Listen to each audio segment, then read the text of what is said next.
एकमेका वैष्णवनिका संभ्रम वाकुलिया ब्रह्मादिका उत्तम लोका दाखवू काला वाटू एकमेका वैष्णवनिका संभ्रम तुका म्हणे भूमंडळी आम्ही बळी वीरगाढे काला वाटू एकमेका वैष्णवनिका संभ्रम महायोग पीठे तटे भीमरक्षा वरम पुंडरीकाय दातुं मुनीन्द्रये समागत्य तिष्ठन्तमानन्दकन्दं परब्रह्मलिङ्गं हे पाण्डुरङ्गं जयांचे किलिया स्मरण होय सकळ विद्येचे अधिकरण तेची वंदू श्रीचरण श्री गुरूंचे ते नमस्कारो नियता मस्तक हे पाया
नमो सद्गुरु सच्चिदानंद रूपा नमो सद्गुरु भक्त कल्याणमूर्ति नमो सद्गुरु भास्करा पूर्ण कीर्ति तपो ज्ञान वैराग्य भक्ति स्वरूपम सदालंकृतं साधु संन्यास योगम मुखे यस्य वेदांत शास्त्रार्थ नीतिं नमो नारायण गिरिं ब्रह्म स्वरूपम धन्यते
काला वाटू एकमेका बंद ठेवली चालू झाल्यानंतर वैष्णवनिका संभ्रम संत श्रेष्ठ जगदवंदनीय जगद्गुरु श्री तुकाराम महाराज यांचा काल्याच्या कीर्तन प्रसंगी निवडलेला हा गवळणपर प्रकरणातील अभंग वारकरी संप्रदायातील कर्मयोगी आणि थोर संत असलेले संत श्रेष्ठ सावता महाराज भगवंताचे भक्ती भांडारी संत श्रेष्ठ नामदेव महाराज या संत द्वयांच्या पुण्यतिथीच्या निमित्तानं या आठवड्यामध्ये संबंध महाराष्ट्रात भजन कीर्तन पारायण अन्नदान हा वारकरी संप्रदायाचा उद्घोष चालू आहे। आणि त्याच पवित्र अशा परंपरेप्रमाणे वारकरी संप्रदायाचे अधिष्ठान असलेलं आपले हे दोंदलगाव, तालुका वैजापूर, जिल्हा छत्रपती संभाजीनगर.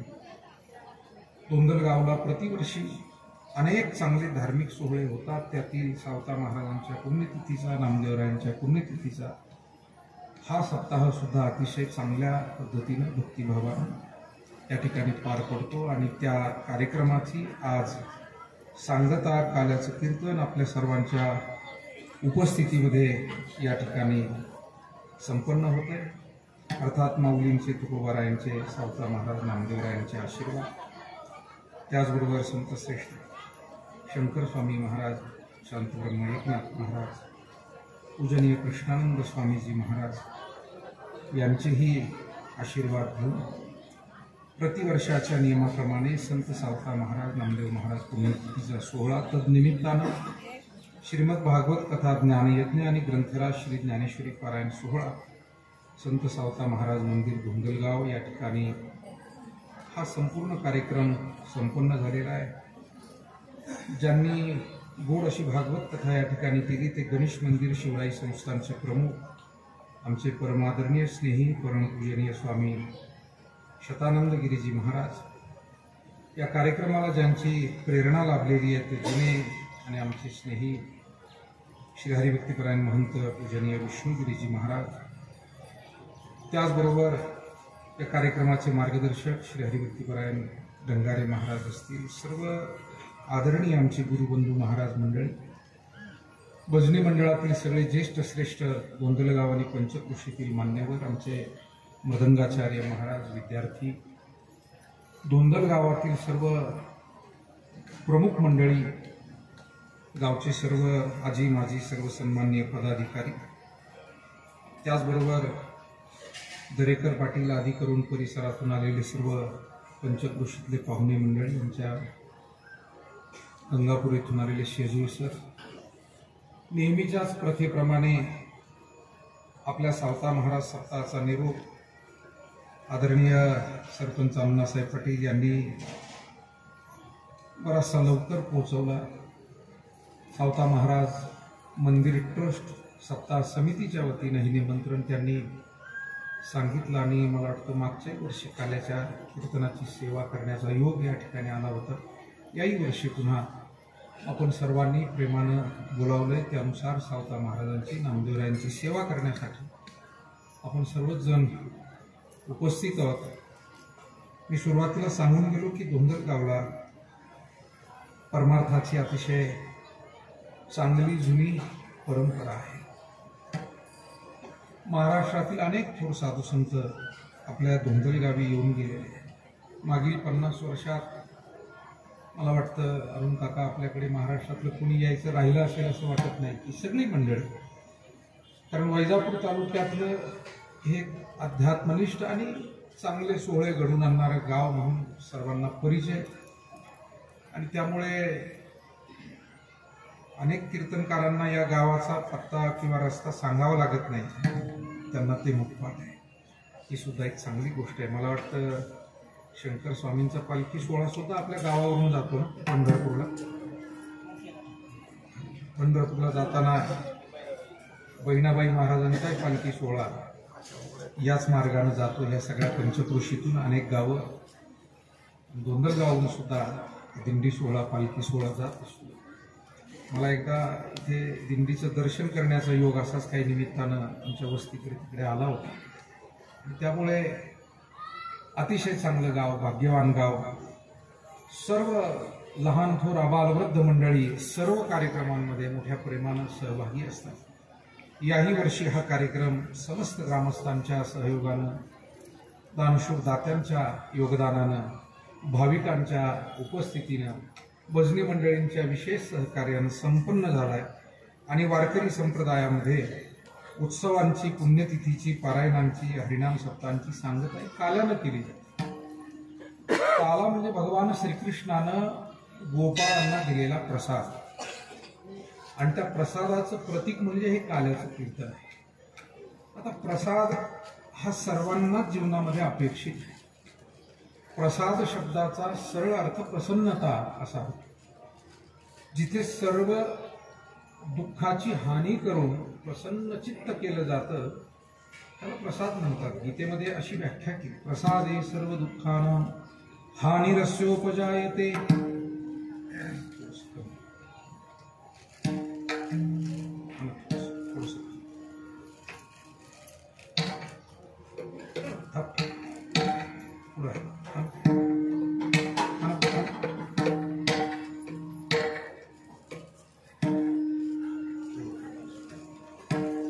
सर्व दुःखांची हानी केली जाते तो प्रसाद.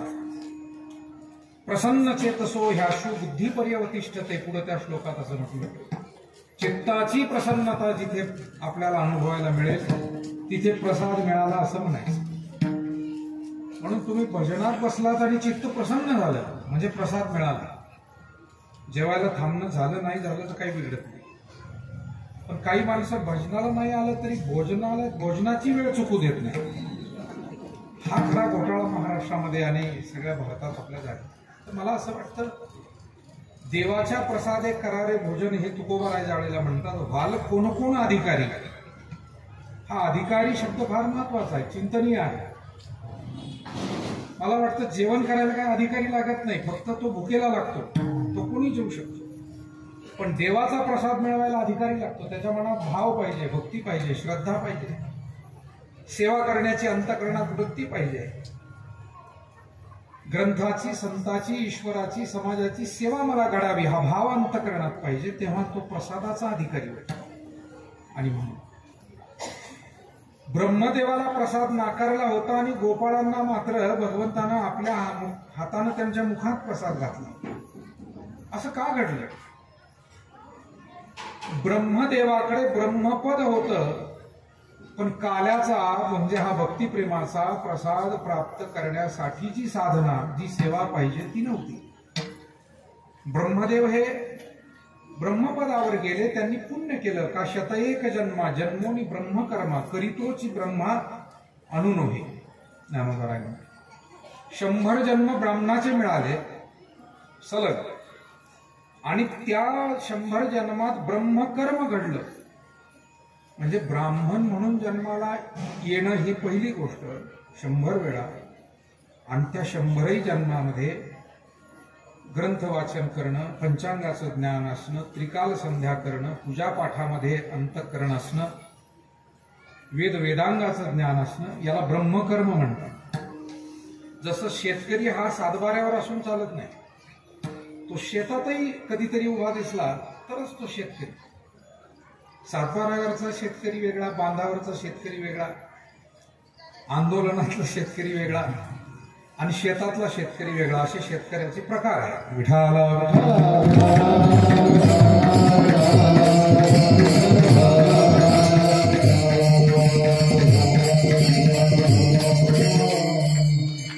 खरं सांगू, जो शेतात रमतो ना त्याला बाकीच्या विषयात फार रस नसतो.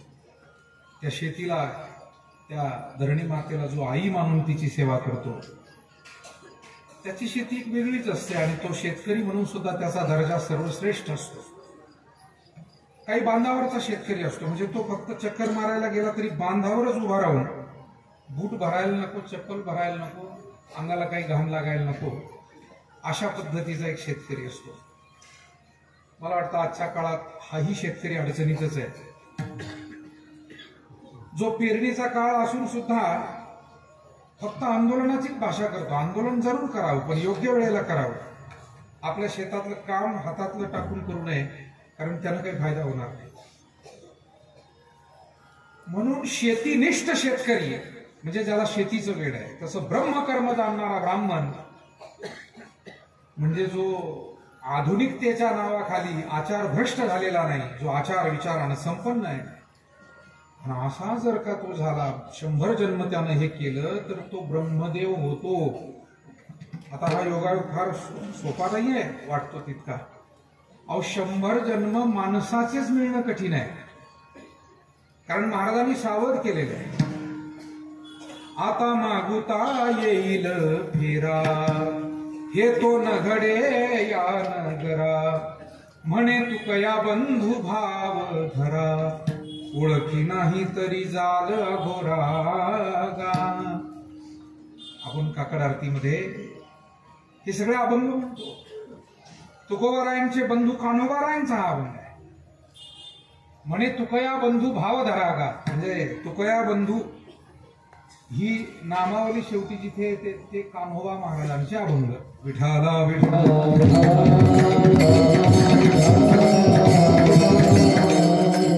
तुका म्हणे जे येतं ते तुकोबारायांचे अभंग. तुकया बंधू म्हणे द्रौपदीचा धावा आणि केला तैसा मला पावे आता. हा अभंग कोणाचा? कान्होबा महाराज.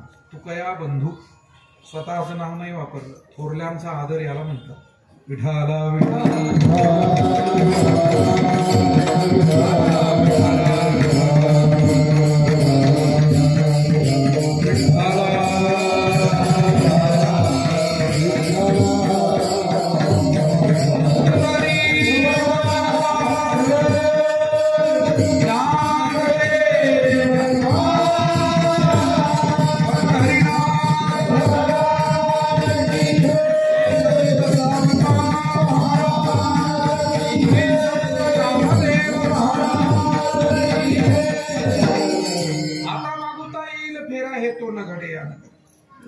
पुन्हा जन्माला येता येईल माणसाच्या न घडे. फार कठीण गोष्ट आहे. पुष्कळ प्रमाण आहे नाटामध्ये, आहे सगळीकडे. आणि म्हणून माणसाचा जन्म दुसऱ्यांदा मिळणं कठीण आहे. तिथे मनुष्य होऊन ब्राह्मणाचा जन्म, पुन्हा 100 जन्म ब्रह्मदेव होणं अवघड आहे. पण मला पुढे बोलायचं आहे का, ब्रह्मदेव होणं इतकं अवघड आहे आणि इतक्या अवघड परिस्थितीतून ब्रह्मदेव झालेला आहे. पण तरी त्याला काला नाही. हे जाणून त्याला काला नाही. त्याचं कारण ब्रह्मदेवापेक्षाही काल्याचा अधिकारी जो आहे तो म्हणजे वैष्णव आहे, वारकरी आहे, भाविक आहे. काल्याचा अधिकारी अमुक धर्माचा तमुक जातीचा असं सांगितलं नाही. जो जो भाविक आहे, जो जो वारकरी आहे, जो ईश्वरनिष्ठ आहे, वैष्णव तो जया वैष्णव तो जया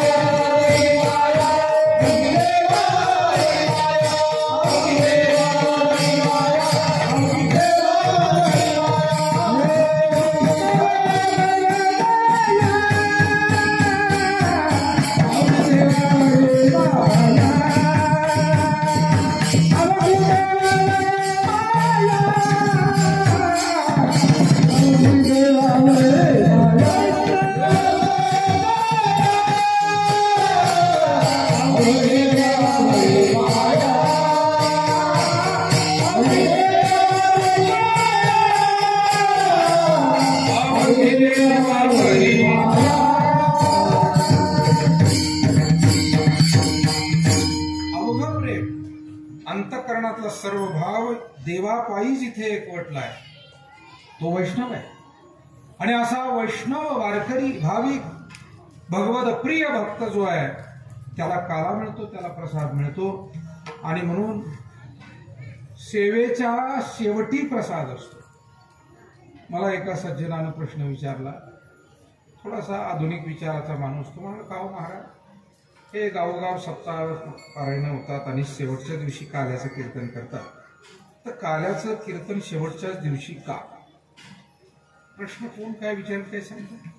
प्रश्न विचारला. मी म्हटलं ठीक आहे, मी माझ्या अल्पमतीनं तुम्हाला सांगण्याचा प्रयत्न करतो, पण मग तुम्हाला आणखी एक प्रश्न विचारायचा. तो म्हणाला, काय? म्हणलं, काल्याचं कीर्तन शेवटी का असं तुम्ही म्हणता, तर साधारण कधी असावं असं तुम्हाला वाटतं? त्याला तुम्हाला माझ्या मनात अशी भावना होती की पहिल्याच दिवशी काला केला असता, सणकून गणकून लोक जेव खाऊ घातले असते, मग केला असता सुरू सप्ताह. मग काला पहिल्या दिवशी. मी त्याला विचारलं, म्हटलं तुमच्या घरात किंवा तुम्ही कधी आजारी पडलेला असाल? म्हणे हो.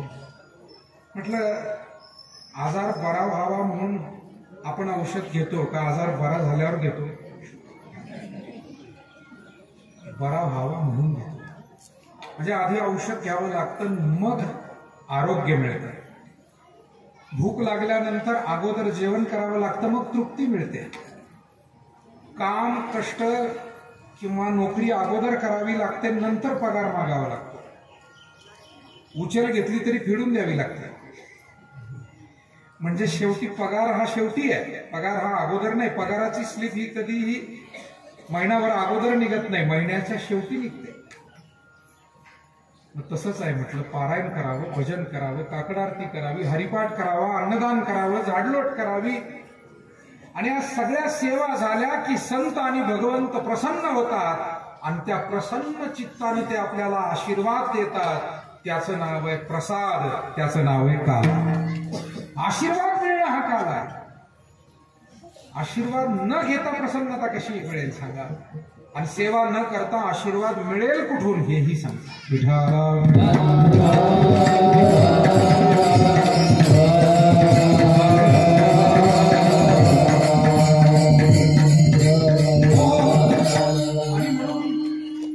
वारकरी संप्रदायामध्ये सर्व संतांच्या पुण्यतिथी, समाधी सोहळे याचा काला होत असतो.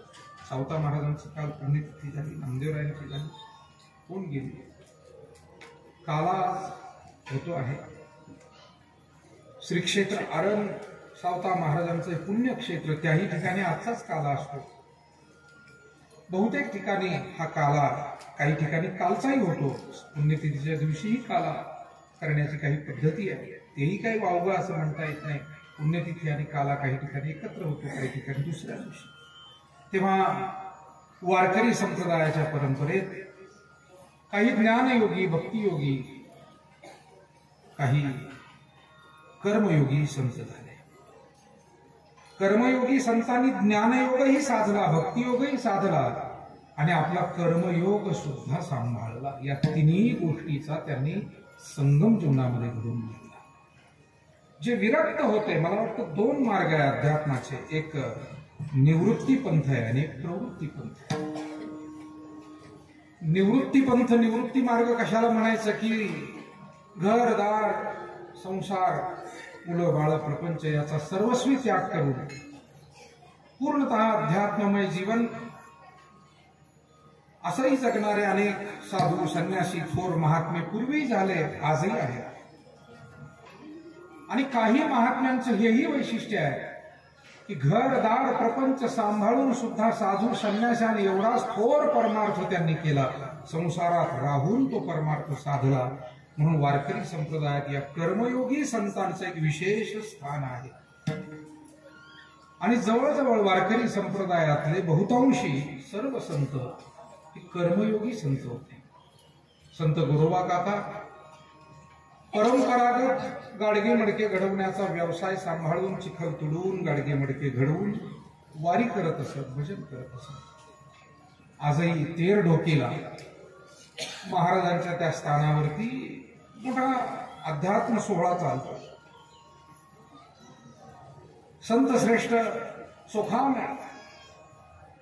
यांनी मजुरीचं काम केलं, मोलमजुरीचं काम. आणि मोलमजुरीचं काम करता करताच जुन्या वाड्याची भिंत अंगावर कोसळली, त्यामध्ये दबले गेले, त्यात त्यांचा देहांत झाला. मंगळवेढा या. पण ही वार्ता पंढरीमध्ये पोहोचली, पांडुरंगालाही दुःख झालं. माझा एक निष्ठावंत भक्त गेला. आणि माणसाला एक अपेक्षा असते बरं, जिथे जिव्हाळा असतो ना तिथे शेवटचं दर्शन कोणत्या का रूपानं होईना झालं पाहिजे. माणसं त्यासाठी धावपळ करत जात असतात. शेवटच्या वेळेला धावपळ कोण करतो? ज्याचं अगोदरही प्रेम आहे तोच करतो, त्याशिवाय करील काय? आणि म्हणून पांडुरंग परमात्म्याने सर्व संतांना, ज्ञानोबाराय, नामदेवराय, सर्व संतांना सांगितलं, माझ्या सोखोबाला काहीतरी निमित्त करून का होईना पण मला भेटायला इथे घेऊन या. पाहिलं गेले मंगळवेढ्याला तर चोखोबांचं शरीर सुद्धा राहिलेलं नाही, सगळं दबून छिन्न विछिन्न झालं. कसा तरी तो अंत्यविधी झाला आणि त्यातल्या अस्थी त्या नामदेवराय, ज्ञानोबाराय स्वतः त्या दोघांनी घेतल्या. काय भाग्यवान असतील चोखोबाराय, विचार करा की स्वतः ज्यांच्या अस्थी घ्यायला इतके दोन थोर संत गेले, एक ज्ञानयोगी, एक नामधारक भक्तियोगी गेले आणि तिथून त्या अस्थी आणल्या. पांडुरंगाला गहिवर आला की माझ्या सारा चोखोबाराया कधी वारी चुकू दिली नाही, आयुष्यभर वारी केली. मला प्रिय असलेला तो भक्त होता आणि म्हणून माझ्या समोर माझ्या चोखोबाला कायम असू द्या, माझ्या नजरेसमोर असू द्या. आणि मायबाप हो, पांडुरंगाच्या इतक्या पुरातन युगे 28 असलेल्या त्या मंदिरासमोर समाधी चोखोबारायांची आहे. असं होत नाही. एखादं जुनं पुरातन भव्य मंदिर किती मोठा साधू असला पण दारात समाधी द्यायचं, लोक म्हणतील थोडी बाजूला घ्या, अडचण नको, असं कधी होत नाही. पण स्वतः पांडुरंगाने या संतांना आदेश केला आणि या मला वाटतं नामदेवराय आणि चोखोबाराय या दोघांची समाधी पायरी जवळच आहे. तिथे नामा म्हणे आम्ही पायरीचे चिरे आणि वरी पाय देती संत हिरे. या पद्धती कर्मयोगी होते, मोलमजुरी करायची चोखोबाराय, परंतु मोठा गोड भक्तिभाव त्यांच्या अंतःकरणामध्ये असायचा. संत सेना महाराज किती छोटंसं काम, दाढी डोकी करण्याचं परंपरागत चालत आलेलं काम, पण हे करताना त्यांचं भजन कधी सुटलं नाही. मायबाप हो, मनुष्य धार्मिक होण्यासाठी त्याला परिस्थितीचा अडथळा नसतो, फक्त मनस्थितीचाच अडथळा असतो. आपल्याला पटतंय का बघा? परिस्थितीचा अडथळा नाहीये. कोणतंही काम आपल्या भजनाला आड येत नाही. शेतीचं, नोकरीचं, व्यवसायाचं, समाजकारणाचं कोणतंच काम, फक्त मनस्थिती पाहिजे चांगली. मला हे करायचंय सेवा, तो माणूस भजन भक्ती करू शकतो. इथे बसलेले तुम्ही सर्व भाग्यवान आहात की आपापली जबाबदारी सांभाळून तुम्ही तुमच्या जीवनामध्ये भजन भक्ती परमार्थ करत आहात. मनस्थिती अनुकूल पाहिजे, आणि परिस्थिती किती अनुकूल असली मनस्थिती नसली काही माणसांना काहीच काम नसतं.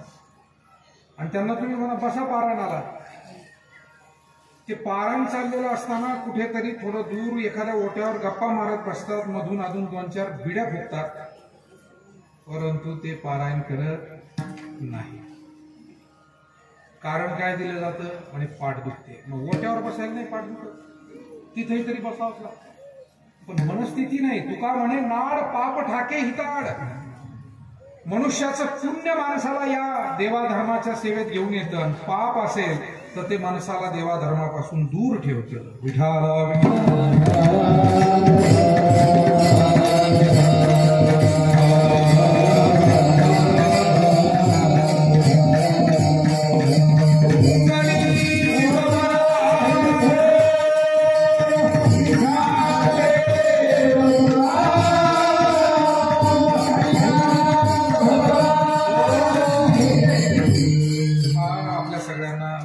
सूचना आहे, थोडासा बारीक पाऊस मधून अधून येत राहतो आणि बराचसा समाजही येतोय, त्याच्यामुळे आपण सरकून बसा. थोडं महिला भगिनींना विनंती आहे, तुम्ही काय करा, तुमच्या समोरची जागा रिकामी ठेवू नका. सोपं गणित सांगतो, तुम्ही जिथे बसलात ना त्याच्या पुढची जागा रिकामी ठेवू नका. बघा कसे ऍडजस्टमेंट होत बघा. बरोबर, 1-1, 1.5 फूट बरोबर जागा शिल्लक आहे. मला दिसतंय इथे. या या या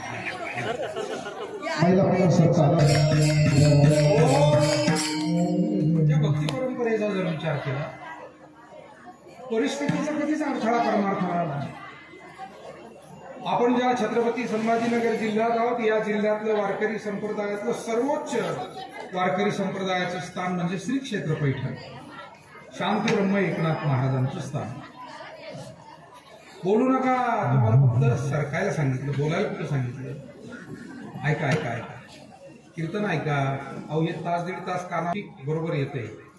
शेवट माहिती नाही सगळ्याला, म्हणजे सगळे भरपूर जगा, पण ही बडबड काही सोबत येत नाही आपल्या.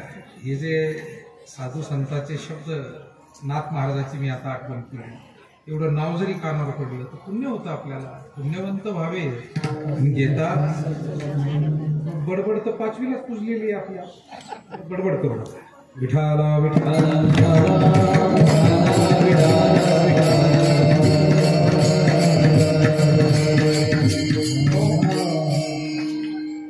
नाथ महाराजांच्या परिस्थितीचा विचार केला तर शांती ब्रह्म एकनाथ महाराज हे श्रीमंत होते, शांत होते आणि संतही होते. वैभवशाली त्यांचं जीवन होतं. मोठा वाडा, तिथे येणारा प्रत्येक जण भजन आणि भोजन या दोन्ही गोष्टीचा लाभ त्याला व्हायचा, असं नाथ महाराजांचं ऐश्वर्य.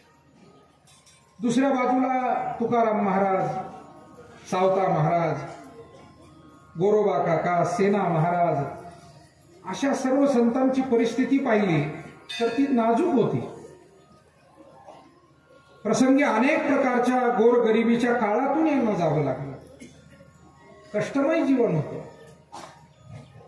पण नाथ महाराजांना परमार्थ करताना श्रीमंतीची अडचण आली नाही आणि सावता महाराजांना, नामदेवरायांना, तुकोबारायांना परमार्थ करताना गरिबीची अडचण आली नाही.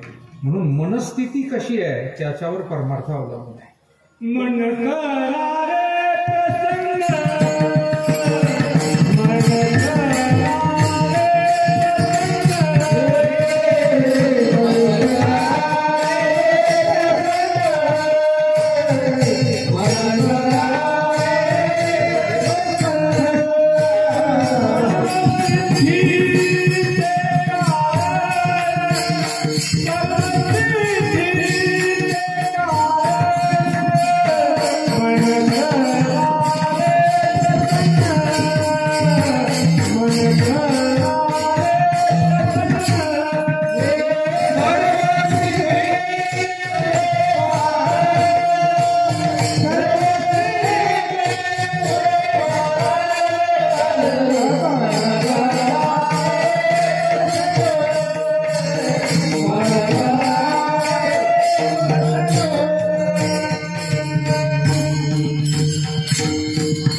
चरण म्हणला, अर्ध सुटलं म्हणजे गडबडीत काय झालं, धोतर घातलं कोपरीवरच आपण गावात आलो, साजरा घालायचा काय झालं. आता ऐका, 4 टोक आहे याचे. मन करारे प्रसन्न, सर्व सिद्धीचे कारण, मोक्ष अथवा बंधन, सुख समाधान इच्छा ते. विठाला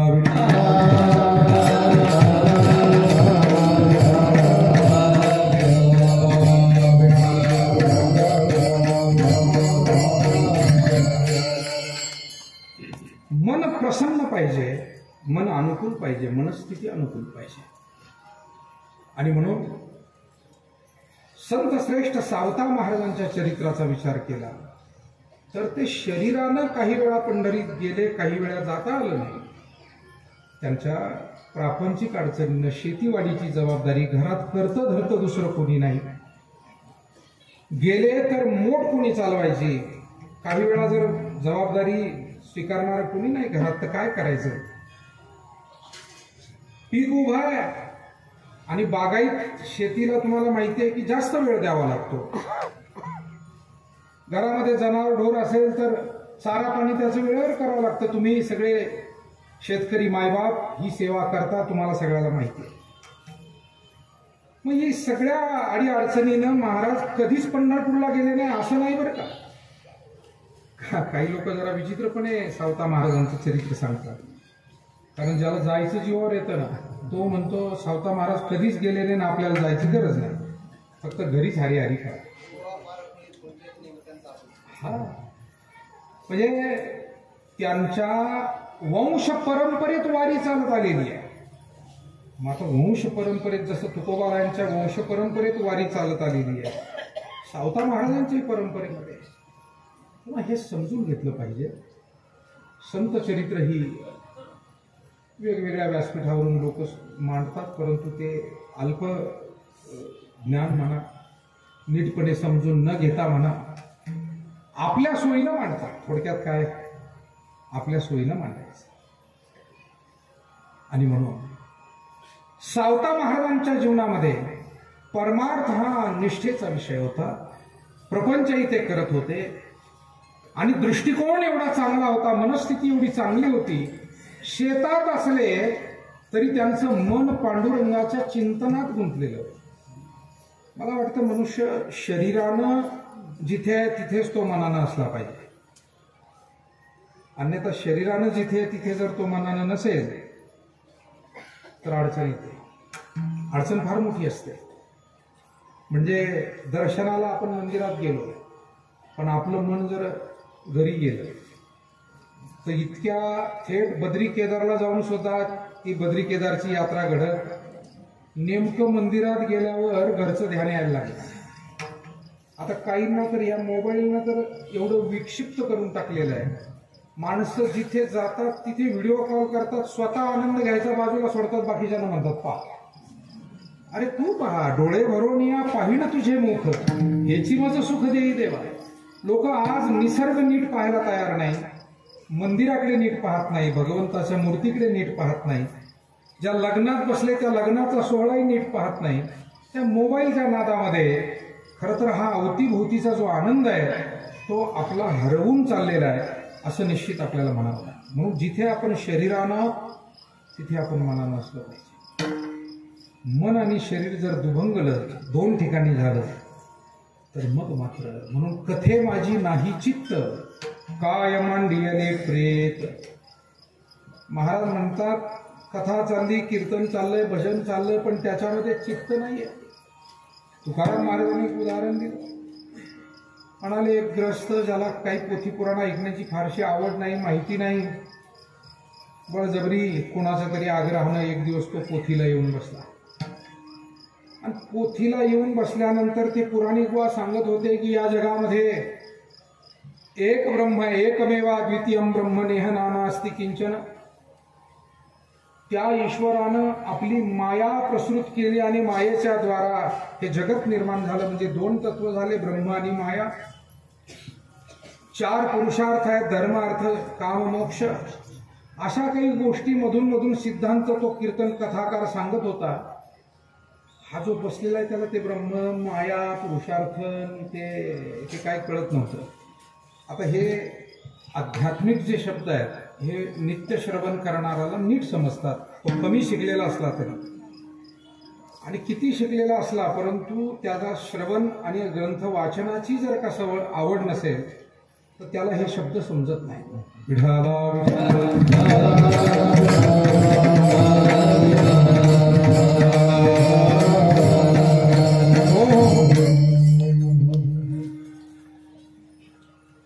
त्याच्या डोक्यात एकच, त्याला त्याच्या शेळ्या, मेंढ्या, बकरं, बोकडं ते आठवायला लागलं. ते चारायचा, रानात शेतकरी होता. 2 बोटं केले ब्रह्मांड माया. त्याला वाटलं बरोबर आहे, माझ्याही बकऱ्याला 2 शिंग आहेत. 4 बोटं केले. तुकोबा नाही, मला सांगायचं इतकंच आहे, खूर आठवी नेवरे अशी त्याची स्थिती झाली. त्याला काही याच्यातलं ब्रह्म माया याच्यातलं कळत नव्हतं. तो त्या बकऱ्याची आठवण करू लागला. 2 शिंगे 4 पाय अशी त्याची गत झालेली आहे.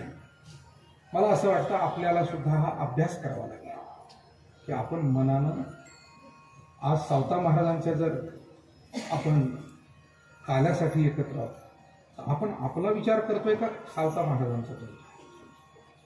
सावता महाराजांचा विचार जर असेल तर आपण सेवाभाव मनात ठेवू. आपलाच विचार असेल तर मी कोण, मी काय, मी श्रेष्ठ, मी कनिष्ठ, हाच भाव त्या भाविक म्हणून तिथे सहभागी होता आलं पाहिजे. देवाकडे जाताना किंवा संताकडे जाताना अंतःकरणात तो भक्तिभाव धारण करून आपल्याला जाता आलं पाहिजे. म्हणजे मन एकाग्र, ज्याला काया वाचा मने झाला विष्णुदास असं म्हणतात. शरीरानं आपण अनेक वेळा अनेक गोष्टी करू शकतो. मी काल परवा एका कार्यक्रमात बोललो की देवाला शरीर अर्पण करणं सोपं आहे, वस्तू अर्पण करणं सोपं आहे, पण देवाला मन अर्पण करणं ही भक्तीतली शेवटची अवस्था आहे. आणि तुमच्या आणि माझ्या जीवनात थोडी तरी या मन अर्पण करण्याची प्रक्रिया घडेल त्या दिवशी आपल्याला खरं तर भक्तीचा थोडा बहुत प्रसाद मिळेल. तोपर्यंत नाही. शरीरानं कितीही वेळा काहीही घडलं तरी पुण्य होईल, पण भगवत कृपा आणि भगवत शक्तीचा अनुभव, अनुभूती ज्याला आपण म्हणतो, भगवान अर्जुनाला आणि अर्जुनाच्या निमित्तानं तुम्हा सर्वांना म्हणाले, मनमना भव मद्भक्तो मद्याजिमाम नमस्कुरु मामे वैश्यसी उक्त्वैव मात्मानं मत्परायणः.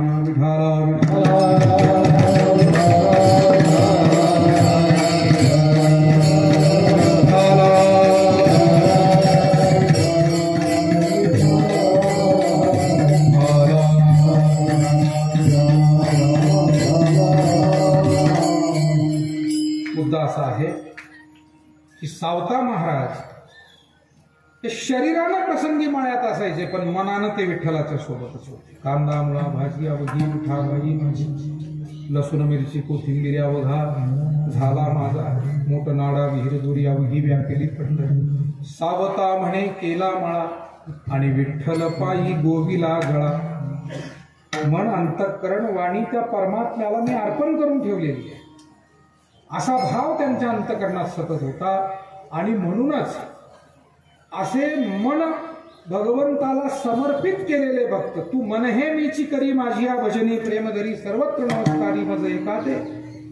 ज्ञानोबारायांनी भगवान श्रीकृष्णाचं मनोगत हे सांगितलं अर्जुनाला, तू मन हे मीची करी. आणि सावता महाराजांनी आपलं मन, त्यांच्याकडे देवाला द्यायला फार धन होतं असं नाही, पण भगवंताला जे आवडतं ते मन मात्र त्यांनी दिलं होतं. आणि त्याचा परिपाक म्हणून भगवान स्वतः त्यांना एकदा भेटायला आले, कारण सावता महाराज येऊ शकले नव्हते. हे पहा, दिवाळीच्या सणाला मुलीनंच माहेरी जावं लागतं, पण काही सुखदुःख कारणानं जर मुलीचं येणं झालं नाही तर आईबाप किंवा आजी आजोबा चुलते काके भेटायला तिला तिच्या घरी जात असतात. मुलगी ही नित्यनियमानं येत असते, प्रसंगी येणं झालं नाही तर मात्र आईबाप स्वतः तिकडेच भेटायला जातात. तसंच आहे, सावता महाराज एका वारीला येऊ शकले नाही. पांडुरंगाला मोठं जरा दुःख वाटलं की माझा भक्त का आला नाही. आणि मग स्वतः पांडुरंग सावता महाराजांना भेटायला आले. कथा आपल्याला माहिती आहे.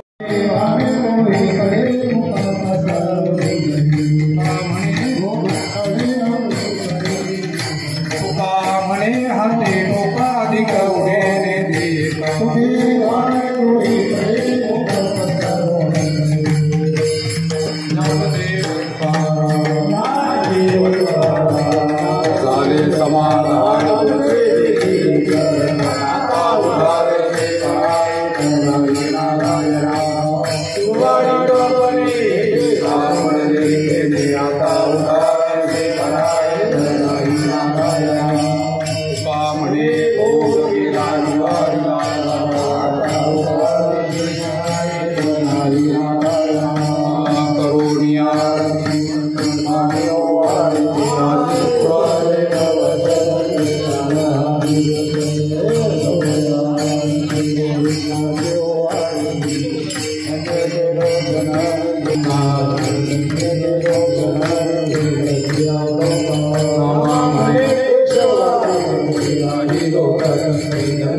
या ठिकाणी दररोज गेले 7 दिवस ग्रंथराज ज्ञानेश्वरी पारायणाचा व्यासपीठ नेतृत्व ज्यांनी केलेलं होतं ते हरिभक्ती पारायण.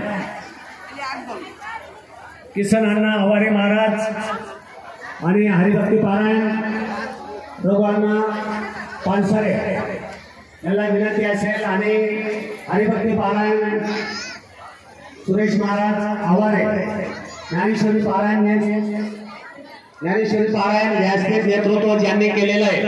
गेले 7 दिवस या ठिकाणी ते हरिभक्ती पारायण किसनांना आभारी महाराज आणि हरिभक्ती पारायण दोघांना पानसरे आणि हरिभक्ती पारायण सुरेश महाराज आभारे जिथे असतील त्यांचंही या ठिकाणी सप्ताहातील वतीने पूजन करून श्रेष्ठ केलं.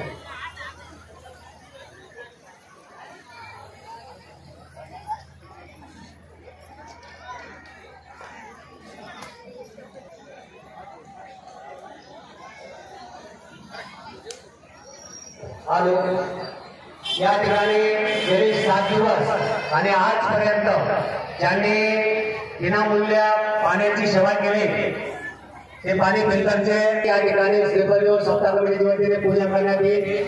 शरद श्रीराम पाटील दामाळे यांनी 7 दिवस पाण्याची व्यवस्था या ठिकाणी सप्ताह कमिटीला उपलब्ध करून दिली होती, विनामूल्य सेवा केली. त्यांचं देखील या ठिकाणी श्रीफळ पूजन करण्यात येईल. या ठिकाणी या ज्यांनी कीर्तन सेवा घेतलेली होती, ज्यांनी पंक्ती घेतलेल्या होत्या, ज्यांनी नाश्ता घेतलेला होता, त्यांना श्रीफळ दिलेलं आहे त्याच दिवशी, पण त्यांचं नाव या ठिकाणी मी पुकारतोय। या ठिकाणी पहिल्या दिवसाची कीर्तन सेवा हरिभक्ती पारायणकार हरिभाऊ सुलेमान पाटील शिंदे यांनी दिले होता, त्यांचे देखील सातारमध्ये आभारी।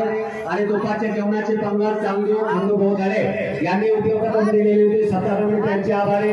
आणि दुसऱ्या दिवसाची कीर्तन सेवा संतोष जोशी पाटील आवारे यांनी दिलेली होती, सातारमध्ये त्यांचे आभारी। दुसऱ्या दिवसाची नाश्त्याची सेवा मधुकर रामचंद्र कुमार यांनी दिलेली होती, सातारमध्ये त्यांचे आभारी, त्यांनाही धन्यवाद। आणि दुसऱ्या दिवसाची पंगत या ठिकाणी विलास मानसिंग लोवाळे यांनी दिलेली होती, त्यांनाही धन्यवाद।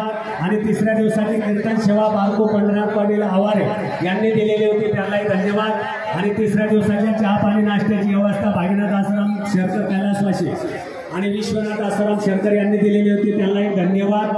आणि तिसऱ्या दिवसाच्या दुपारच्या जेवणाची पंगत दिलीप भाऊ पंढरनाथ आवारे यांनी दिलेली होती, त्यांनाही पण धन्यवाद। आणि चौथ्या दिवसाची कीर्तन सेवा ज्यांनी दिलेली होती ते भारत आबा मच्छिंद्र आवारे आणि नवनाथ शिवाजी भाऊ पानसरे यांनी दिलेली होती, त्यांनाही धन्यवाद।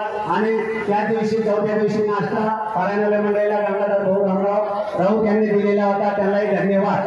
आणि दुपारच्या जेवणाची फळाची पंगत लालूअण्णा विठोबा चौधरी यांनी दिलेली होती, त्यांनाही पण धन्यवाद। आणि पाचव्या दिवसाची कीर्तन सेवा ज्यांनी दिलेली होती त्या हरिभक्ती पारायण कत्रू भाऊ शास्त्राव पडे जीवराम यांनी उपलब्ध करून त्यांनाही धन्यवाद। आणि त्या दिवशी सकाळी पारायणालय मंडळाला नाश्त्याची चहा पाण्याची व्यवस्था सोमनाथ भाऊ खंडो डांगारे यांनी दिलेली होती, त्यांनाही धन्यवाद।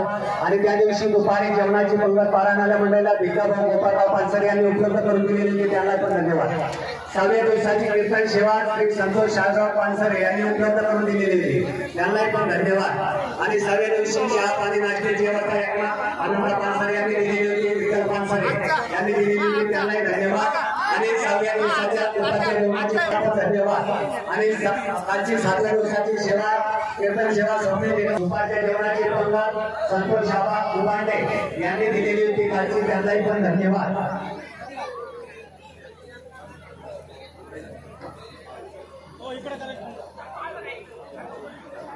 या ठिकाणी या सप्ताहाला या ठिकाणी सप्ताहात आपलं भोजनाचं असतं किंवा पुढाऱ्यांचं असतं, त्यांचं मी या ठिकाणी नाव घेतोय। ज्यांनी विशेष असं योगदान केलेलं आहे ते आपल्या वैजापूर तालुक्याचे लाडके आमदार माननीय श्री प्राध्यापक रमेश पाटील बोरणारे सर यांनी या ठिकाणी 15,000 रुपये सप्ताह कमिटीला दान दिलेलं आहे। या शेवट गाण्याच्या महाप्रसादासाठी या सप्ताहासाठी सप्ताह कमिटी यांचे आभारी, त्यांनाही धन्यवाद। या ठिकाणी भारतीय जनता पार्टीचे ज्येष्ठ नेते मार्केट कमिटीचे संचालक कल्याणराव पाटील गांगुडे साहेब यांनी या ठिकाणी 10,000 रुपये दिलेले, सत्तापती त्यांचे आभारी, त्यांनाही कोटी धन्यवाद। या ठिकाणी भाऊ अध्यक्ष वैजापूर नगरपालिकेचे माजी अध्यक्ष भारतीय जनता पार्टीचे ज्येष्ठ नेते एकांत सत्तापती भेट देऊन त्यांनी 11,000 रुपये सत्तापतीला दान दिलेले, त्यांचे देखील सत्तापती आभारी। आणि समाजनगर जिल्ह्याचे भारतीय जनता पार्टीचे युवती जिल्हा प्रमुख माननीय श्री अखिलरावजी राघव साहेब यांच्याकडून 11,000 रुपये सत्तापतीला दान दिले, सत्तापती त्यांचे आभारी, त्यांनाही कोटी धन्यवाद। सत्तापती मदत करणारे रत्न भाऊ नारवाडी यांनी यात्रा करून आल्यानंतर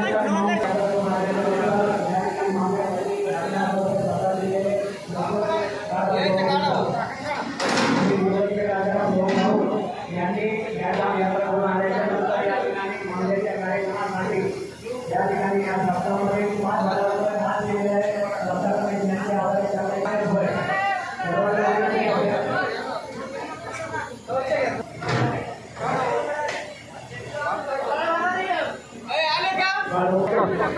ट्रॉली लावलेली आहे।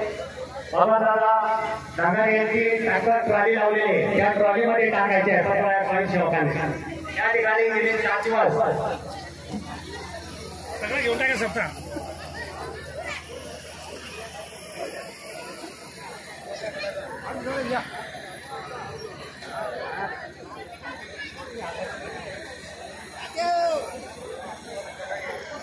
हॅलो, हे बघा या ठिकाणी नाश्तावाले मंडळी झाले, कीर्तन सोहळे झाले, पारंपरिक ज्यांनी खरोखर त्यांचं आता विशेष सहकार्य असतं रात्रंदिवस मंडळी कृपया करून या ठिकाणी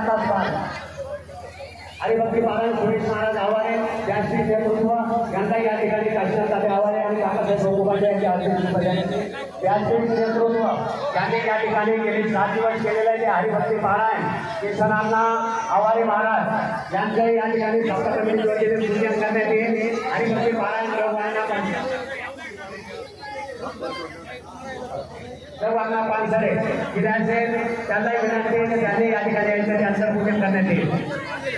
ज्यांनी 3रा नंबर घेतलेला आहे UPSC MPSCच्या 5 परीक्षा पास झालेले ते आपले अविनाश भाऊ जालिंदर आवारे पाटील यांचं या ठिकाणी हरिभक्ती पारायण उद्धव महाराज मंडलिक नारायणगिरी महाराज आश्रम नेवासा यांच्या हस्ते त्यांचा भव्य अशा स्वरूपात या ठिकाणी सत्कार होत आहे.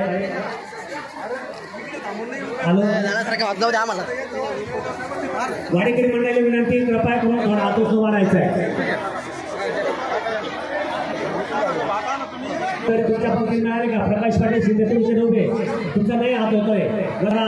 गणेश भाऊ जुरा दुसरे चेअरमन तिकडे मिळाले का? साहेबराव भाऊ समाळे तुमच्या पंक्तीला असेल सर्व भाविक भक्तजनांना, कारण सर्वांना वाढी मिळू द्या. रजा दिल्याशिवाय पलीकडं गणेश भाऊ जुरा दुसरे चेअरमन.